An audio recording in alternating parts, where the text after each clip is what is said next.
Halo, selamat sore, apa kabar pemirsa TVR Parlemen dimanapun Anda berada. Tentunya berjumpa lagi dalam program TVR 17 bersama saya Rino Reski. Tepat pukul 17 waktu Indonesia Barat, kami hadirkan kepada Anda sejumlah informasi paling baru dan juga menarik. Tentunya seputar kinerja dan kegiatan DPR RI yang telah disajikan oleh redaksi TVR Parlemen. Dan pemirsa, inilah TVR 17 selengkapnya.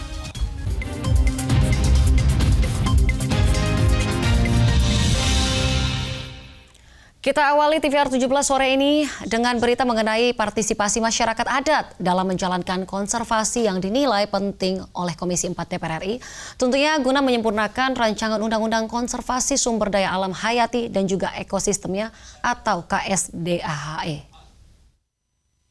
Pembahasan di Rancangan Undang-Undang Konservasi Sumber Daya Alam Hayati dan Ekosistemnya atau KSDAHE oleh Komisi 4 DPR RI dan pemerintah masih terus berlanjut.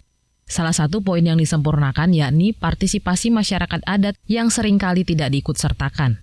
Seluas 4,5 juta hektar kawasan konservasi mengalami tumpang tindih dengan kawasan yang dikelola masyarakat adat. Untuk itu, anggota Komisi 4 DPR RI Suhardi Duka menyebut partisipasi masyarakat adat dalam menjalankan konservasi menjadi salah satu penekanan dalam penyempurnaan RUU KSDAHE. Modal masa depan masyarakat bangsa Indonesia yang harus kita lindungi dan juga melibatkan masyarakat adat yang selama ini kan mereka ada di dalam dan mereka menyatu dengan alam tetapi tidak diakui keberadaannya. Maka kita harus akomodasi hal-hal yang substansi seperti itu. Kalau ini tidak mendalam kita bahas, ini akan menjadi persoalan di masa depan. Jadi olehnya itu memang baik kajian para ahli, saran pertimbangan dari perguruan tinggi, bahkan masyarakat internasional kita dengarkan semua dan kita sesuaikan. Lebih lanjut, Suhardi Duka menyampaikan melalui perumusan RUU KSDAHE, DPR RI memberikan ruang kepada masyarakat dan seluruh stakeholder untuk ikut berpartisipasi agar tercipta undang-undang yang komprehensif. Adapun beberapa poin lainnya yang disempurnakan dalam RUU KSDAHE, yakni terkait penegakan hukum bagi para pelaku kejahatan di lingkungan dan perdagangan satwa ilegal. Andini dan Ridwan, TVR Parlemen melaporkan. Kita beralih ke berita dari Komisi 10 DPR RI yang berharap adanya penambahan jumlah guru konseling di sekolah yang dinilai berperan dalam membina pendidikan karakter bagi siswa-siswi di lingkungan sekolah. Minimnya peran guru konseling dan adanya ruang kosong pada implementasi kurikulum merdeka menjadi faktor yang memicu terjadinya perundungan di sekolah-sekolah. Komisi 10 DPR RI mendorong penguatan peran guru konseling untuk mencegah perundungan. Anggota Komisi 10 DPR RI Andreas Hugo Parera mengatakan, negara harus hadir untuk mencegah dan mengentaskan kasus perundungan di sekolah. Peran guru konseling harus diperkuat dan ditambah jumlahnya untuk membina pendidikan karakter bagi siswa-siswi di lingkungan sekolah. Perundungan ini terjadi juga karena pembangunan atau pendidikan karakter yang rendah dan juga minimnya tenaga konseling untuk memperhatikan secara khusus perilaku siswa-siswi kita. Kita meminta kepada Kementerian Pendidikan dan Kebudayaan untuk memberikan perhatian khusus pada tenaga konseling sehingga dengan demikian ya mereka bisa melaksanakan tugasnya untuk membina karakter siswa-siswi kita. Sementara itu, anggota Komisi 10 DPR RI Muhammad Nur Purnama Sidi menyampaikan terdapat ruang kosong antara guru dan murid pada kurikulum merdeka sehingga interaksi timbal balik antara guru dan murid tidak maksimal. Ternyata sistem belajar mengajar melalui kurikulum merdeka ini ruang kosongnya itu adalah sentuhan personal antara pihak yang dididik dengan pihak pendidik. Misalnya dari 100 jam, saya berharap masih ada 30% atau 40% itu ada sentuhan personal antara yang dididik sama dididik. Itulah transfer nilai itu di situ. Bagaimana orang menjadi sopan santun, bagaimana orang berkarakter pemimpin yang baik, bagaimana dia berakhlak. Kalau teknologi tidak ada timbal balik. Ya, di satu arah. Adila dan Kiki, TVR Parlemen melaporkan. Berita selanjutnya dari Komisi 7 DPR RI yang menilai proses transisi energi harus dilakukan secara bertahap, tentunya dengan tetap memperhatikan aspek keamanan suplai energi dan juga serta melibatkan peran swasta dan juga mitra internasional agar tidak membebani APBN dan juga kondisi keuangan PLN. Proses transisi energi di Indonesia dari energi fosil menuju energi baru terbarukan masih terus berlanjut. Komisi 7 DPR RI mengingatkan proses transisi energi tidak boleh mengganggu suplai listrik untuk masyarakat dan tetap memperhatikan kondisi keuangan negara. Anggota Komisi 7 DPR RI, Ramson Siagian memaparkan, hingga saat ini, suplai listrik di Indonesia masih ditopang energi fosil dalam memenuhi kebutuhan listrik masyarakat yang cukup tinggi. Untuk itu, proses transisi energi harus dilakukan secara bertahap. Aspek keamanan suplai energi listrik harus diperhatikan, terutama untuk membuat rencana umum penyediaan tenaga listrik. Tidak boleh misalnya terlalu mendorong mau masuk ke energi baru dan terbarukan, tetapi kalau akhirnya kita defisit supply energi listrik, tidak bisa memenuhi permintaan masyarakat, itu juga akan mengganggu keamanan. Jadi faktor energi security sangat penting juga di dalam proses pembuatan RUPETAL juga dalam kebijakan-kebijakan energi kita. Lebih lanjut, anggota Komisi 7 DPR RI Mulyanto menambahkan, pembangunan pembangkit listrik energi baru terbarukan memerlukan biaya yang tidak sedikit, terlebih untuk pembangunan Green Supergrid yang digagas oleh PLN. Pembangunan tersebut harus melibatkan peran swasta dan mitra internasional agar tidak menjadi beban bagi APBN dan kondisi keuangan PLN. PLN saya rasa keuangan untuk investasi sudah minim sekali. Jadi swasta harus terlibat, kemudian pemerintah juga terlibat, namun tidak mengganggu keuangan pemerintah sehingga tarif listrik tidak naik, dan juga mitra-mitra internasional harus membantu. Karena nggak mungkin, mustahil kita bisa net zero emission secara mandiri. Ken dan Kiki, TVR Parlemen, melaporkan. DPR RI menjadi tuan rumah kegiatan pertemuan Ketua Parlemen Negara MIKTA ke-9. Tentunya yang akan diselenggarakan di Jakarta pada 19 hingga 21 November 2023. Dan pemirsa, informasinya akan kami hadirkan sesaat lagi. Jangan kemana-mana, tetaplah di TVR 17.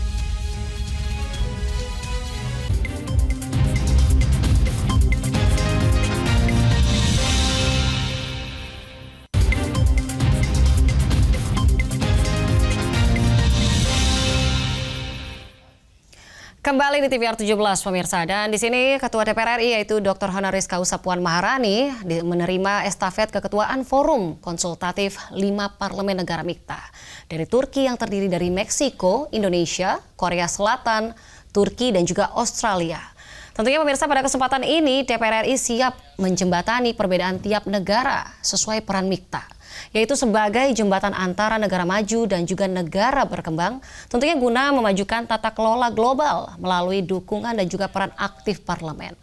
Untuk mengetahui informasi selengkapnya, mari kita simak laporan mendalam yang telah dihimpun oleh tim redaksi TVR Parlemen dalam segmen editorial Parlemen.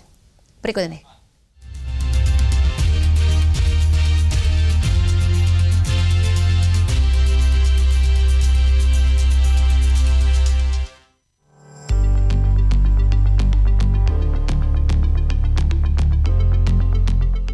DPR RI akan menjadi tuan rumah kegiatan pertemuan Ketua Parlemen Negara MIKTA ke-9 yang akan diselenggarakan di Jakarta pada 19 hingga 21 November 2023. Ketua DPR RI Puan Maharani menerima estafet keketuaan Forum Konsultatif 5 Parlemen Negara MIKTA dari Turki. Ia memastikan keketuaan DPR RI pada forum itu siap menjembatani perbedaan tiap negara.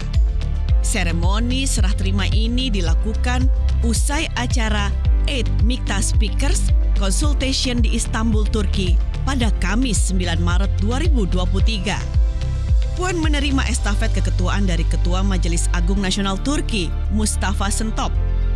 MIKTA merupakan forum konsultasi dan kerjasama 5 negara, yakni Meksiko, Indonesia, Korea Selatan, Turki, dan Australia. Forum tersebut dibentuk pada tahun 2013 yang bertujuan untuk menjembatani kepentingan antara kelompok negara maju dan negara berkembang.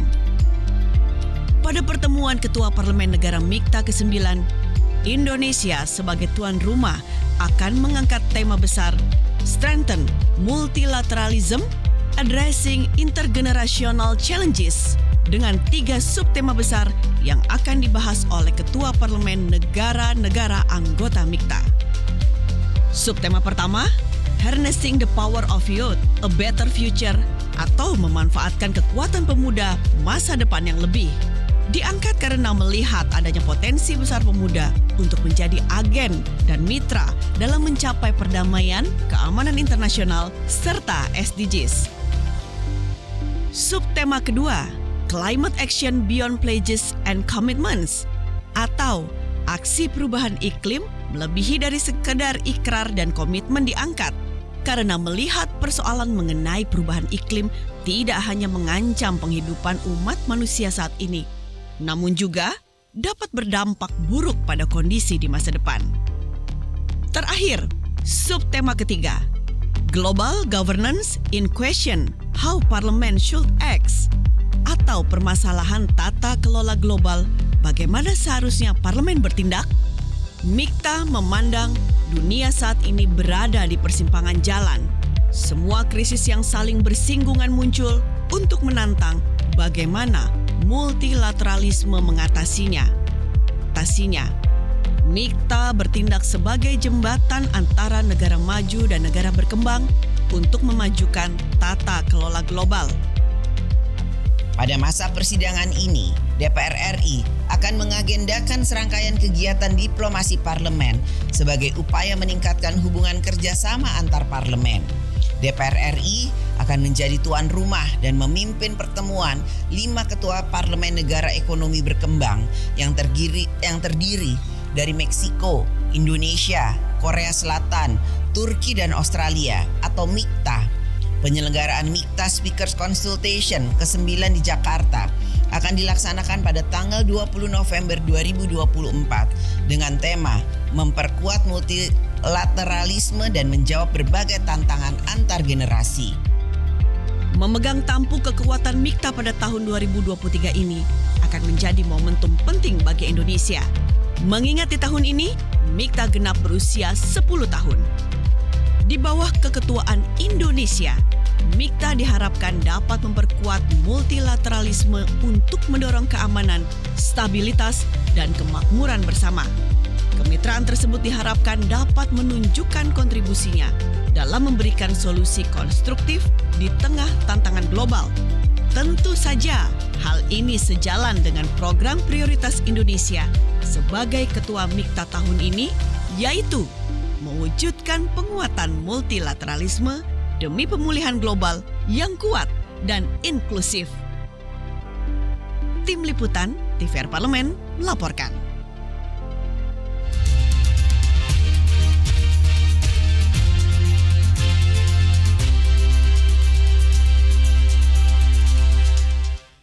Badan Kerjasama Antar Parlemen DPR RI mengecam aksi Israel terhadap Palestina yang masih terjadi hingga saat ini. Saksikan informasi selengkapnya, jangan kemana-mana, tetaplah bersama kami di TVR 17.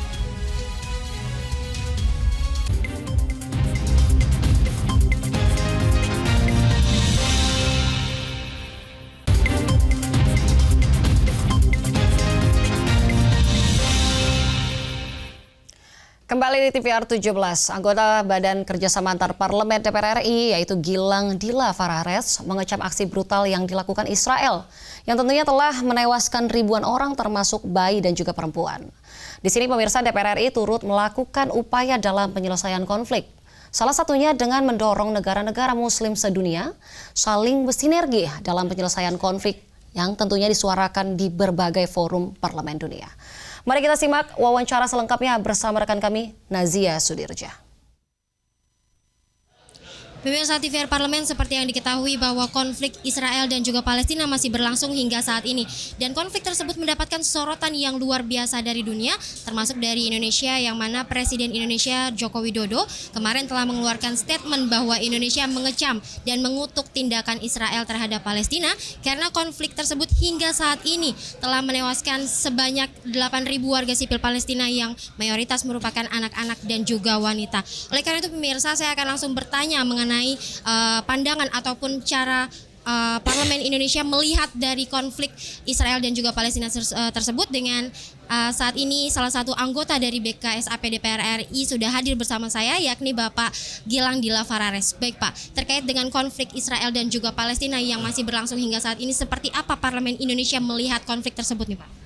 Tentu kalau kita lihat kan ini kan permasalahannya udah panjang, ini kan udah berlangsung sangat panjang antara Israel dan Palestina.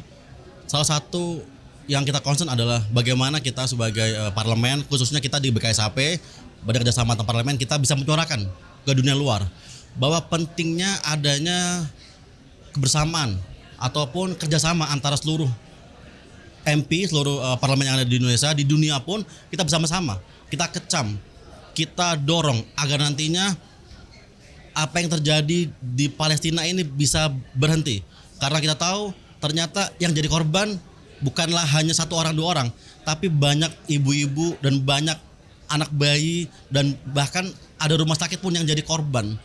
Ini merupakan salah satu yang harus kita concern juga. Tentunya kita kemarin juga kita suarakan di banyak sidang-sidang parlemen. Sebagai contoh, kita beberapa minggu lalu kita habis dari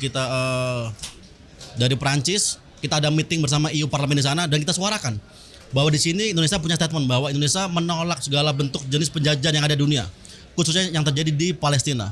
Dan kita berharap nantinya ada juga dorongan dari negara-negara muslim lainnya yang bisa kita dorong bersama-sama ke seluruh dunia agar kita harus bersatu padu agar penjajahan ataupun yang terjadi di sana di Palestina bisa selesai. Nah, kalau hingga saat ini nih Pak, Parlemen Indonesia sendiri sudah memberikan langkah apa untuk membantu Palestina sendiri nih Pak? Tentu banyak hal yang kita laksanakan. Contohnya di IPU minggu lalu di Angola juga banyak teman-teman kita yang sudah menyuarakan di depan parlemen-parlemen dunia, di ajang Interparliamentary Union di Angola, di Afrika. Kita utarakan bahwa kita sebagai salah satu negara terbesar muslim di dunia, kita menolak, kita mengecam, kita tidak suka dengan adanya kejadian terjadi di Palestina. Dan kita sebagai negara muslim dan juga sebagai manusia merasakan bahwa ini adalah bentuk solidaritas, bentuk kemanusiaan, bahwa banyak korban yang ternyata yang menjadi korban. Ada ibu-ibu, ada anak kecil, dan juga banyak yang orang mau menolong, wartawan, bahkan ada orang naik mobil, saya lihat tadi di media sosial kena tembak dari tank. Ini merupakan salah satu yang saya rasa kita harus bersuarakan bersama-sama agar ini menjadi perhatian penting bagi dunia. Menurut Parlemen Indonesia sendiri, seperti apa sih sebenarnya peran dari Dewan Keamanan PBB seharusnya dalam menindaklanjuti konflik Israel dan Palestina ini? Tentu harapannya kita bisa melihat bahwa Dewan Keamanan PBB bisa melihat ini secara utuh dan bisa bagaimana kita melihatnya ini sebagai manusia, kemanusiaan. Ini yang jadi korban adalah manusia, sesama manusia, dan kita harus bisa saling menghentikan ini. Kita harus bisa pelan-pelan kita stop perang dulu. Kita lihat korbannya seperti apa, kita lihat sebagai apa dampaknya. Dan saya rasa kita tidak bisa melakukan ini sendirian sebagai negara Indonesia, tapi kita bisa secara bersama-sama, secara seluruh negara-negara lain juga bisa bergotong royong bersama-sama agar kita mendorong dan menekan agar ada tindakan yang lebih konkret dari Dewan Keamanan PBB. Terima kasih Pak atas waktunya. Ya, baik pemirsa TVR Parlemen, itu tadi statement dari Bapak Gilang Dila Farares terkait dengan konflik Israel dan juga Palestina. Tadi disampaikan bahwa ini merupakan kejahatan yang mana ini merupakan kejahatan genosida yang membunuh banyak sekali manusia, dan ini merupakan hal yang harus dikecam oleh dunia ataupun dikutuk oleh dunia. Tadi juga disampaikan bahwa Parlemen Indonesia bersama dengan parlemen dari negara lainnya juga sepakat untuk mengecam tindakan Israel dan Palestina dan berharap agar konflik tersebut segera dihentikan. Tadi juga disampaikan bahwa Parlemen Indonesia dan juga parlemen dari negara-negara lain akan bersiap untuk memberikan bantuan kepada Palestina, baik bantuan militer maupun bantuan kemanusiaan terhadap Palestina. Dan itu saja yang dapat saya laporkan terkait dengan konflik Israel dan juga Palestina. Saya Nazia Sudirja melaporkan untuk TVR Parlemen. Selanjutnya pemirsa, apa saja yang menjadi topik perbincangan di media online pada hari ini? Tentunya usai jeda. Jangan kemana-mana, tetaplah di TVR 17.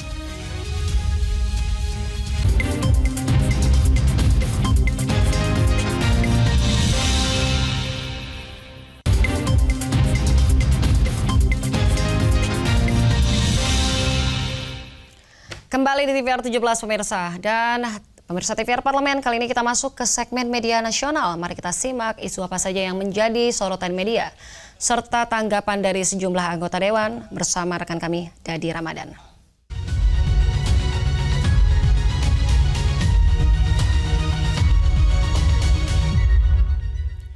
Baik, terima kasih Rini. Pemirsa, mari kita simak apa saja yang menjadi headline di media online pada hari ini. Yang pertama adalah menjadi headline di media online yaitu DPR RI pertimbangkan bentuk panja netralitas Polri. Usulan pembentukan panitia kerja netralitas Polri di pemilu 2024 mengemuka usai rapat kerja Komisi 3 DPR RI dengan Kapolri yang diwakili Kabar Kaham. Terkait hal ini, Wakil Ketua Komisi 3 DPR RI Ahmad Sahroni menilai panja tersebut bisa saja dibentuk berkaca dari Komisi 1 DPR RI yang lebih dahulu membentuk panja netralitas TNI di pemilu. Polri menjadi komponen yang berkaitan langsung dengan pengamanan pemilu. Oleh sebab itu, pembentukan panja bergantung terhadap sejauh mana kesiapan Polri menghadapi pemilu di tahun 2024. Selanjutnya kita beralih ke headline media online yang kedua pemirsa, yaitu DPR RI upayakan biaya haji 2024 tidak lebih dari 100 juta rupiah.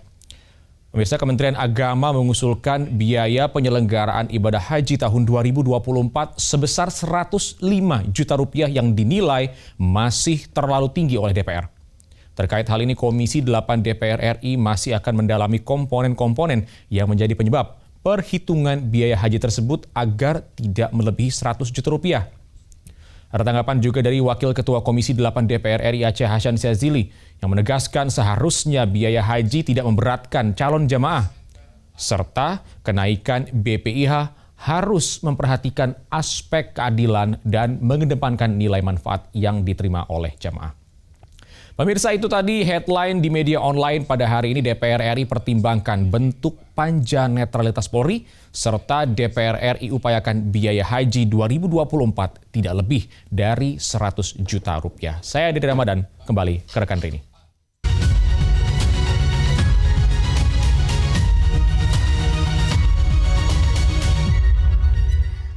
Baik, terima kasih rekan Dadi yang telah menyampaikan sejumlah update sorotan dari media online nasional pada hari ini. Dan segmen media online tadi sekaligus menutup program TVR 17 edisi sore hari ini. Saya Rini Reski beserta seluruh kru TVR Parlemen yang bertugas hari ini mengucapkan terima kasih dan juga pamit undur diri dari hadapan Anda. TVR Parlemen, referensi Indonesia. Sampai jumpa.